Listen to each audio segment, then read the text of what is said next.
Jason, how are you? Basically, what I need to know is like today the wicket was very different from yesterday. Obviously, the pitch was very different from yesterday. It looked so. And do you think that the batsmen were trying to carry on the same momentum or trying to play with the same approach on a very different wicket?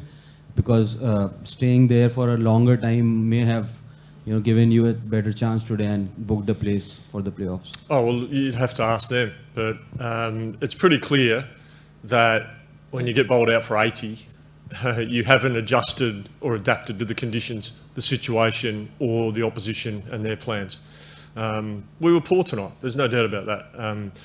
But we'll learn the lessons from that. Because we have to. Because if we want to go into our next challenge and win that game, we need to take the lessons from tonight, learn those, and go forward.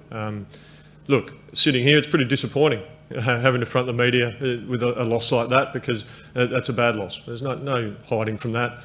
And the players are bitterly disappointed. They know that we didn't get it right. But what we do know as well is that we have played some good cricket in this tournament. There have been, we did win 4 on the bounce.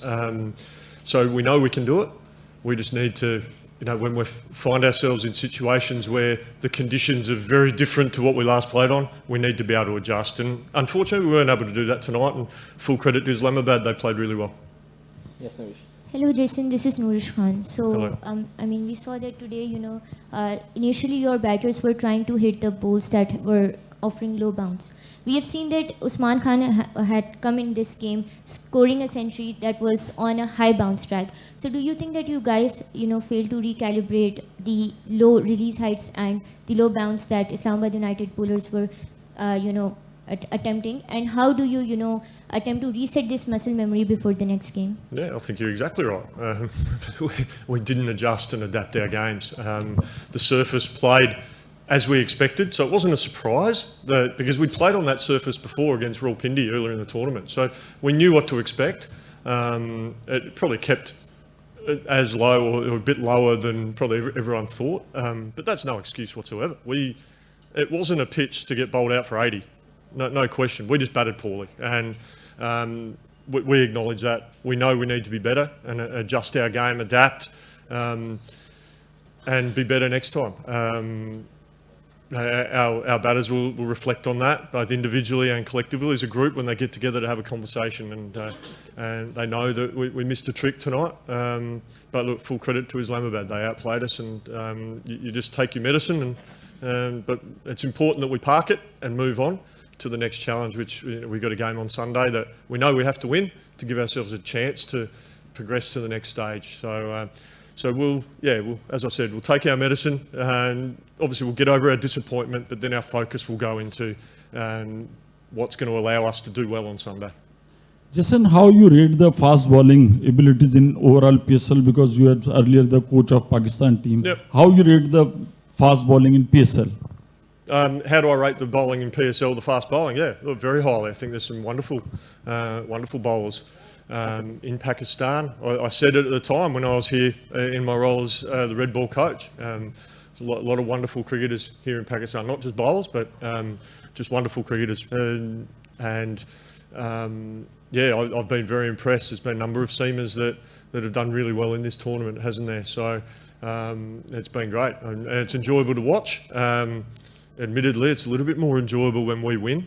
I must admit, as head coach, but look, there is some very good, lot of talent here. Yeah. Yes, Jason, unfortunate day today, and inconsistency has been a problem with Hyderabad team, and two of your key performers or key men, I would say Saim Ayub and Maxwell, they haven't been up to the standard. What is the reason in your opinion, and how would you sum up all your campaign so far?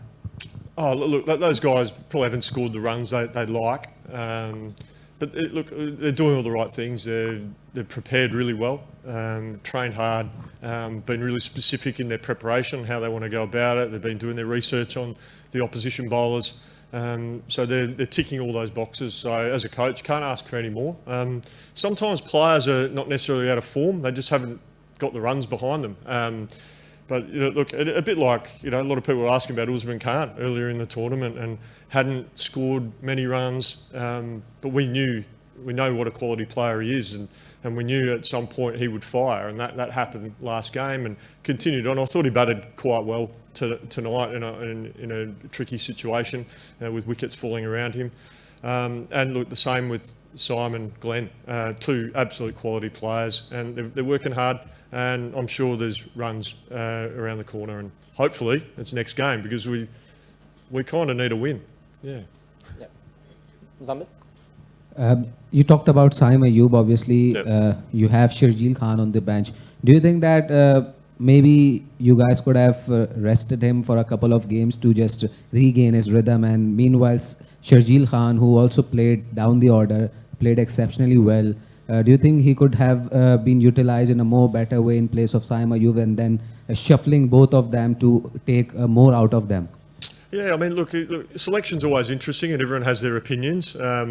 One of the games that Sharjeel came in, he was brought in as a tactical reason. We were playing Multan, they had 3 left-arm spinners, and we thought he could take them on, and he did that, and he did a wonderful job. And then tactically going against other teams, we look at what our best structure is for our batting lineup. So in that situation, we actually played an extra batter and forego an extra bowling option. So, and with Syme gives us bowling as well. Quite often he's bowling 3 to 4 overs every game. So he's a valuable player for us. And as we've touched on, yes, he hasn't quite fired with the bat, but we've got complete faith in Syme. He's a quality player, he's a great kid, and we know that there's a score around the corner, so we're excited about that. But look, we talk about all our players. We've got good depth in our squad, and we talk about all our players and is there a role for them? We've got to marry that up with local players coming in. We've got only 4 overseas spots for the overseas players, so you have to look at how you structure up from a batting and bowling perspective. So selection's not necessarily straightforward, but we certainly spend a lot of time discussing it and talking about the various options we have and against the opposition that we're coming up against. So we'll certainly have these discussions tomorrow to go into our next game and how we structure up from a batting and bowling perspective. So we'll see how we go. Last question, please. Always played a vital role in self-confidence. Do you think genuine spinners, your team is missing genuine spinners? I would argue that we do have genuine spinners. Hassan Khan has bowled beautifully this tournament. He didn't go to plan for him tonight.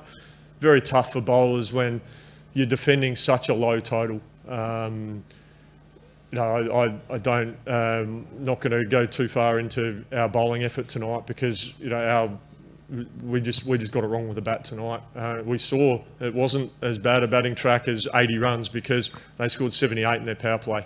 So it can't have been that bad. We just batted poorly. So we own that. We accept that. But we're comfortable with our spinning options. We're very fortunate that we've got a number of our batters who actually bowl. So, we feel we've got plenty of options there.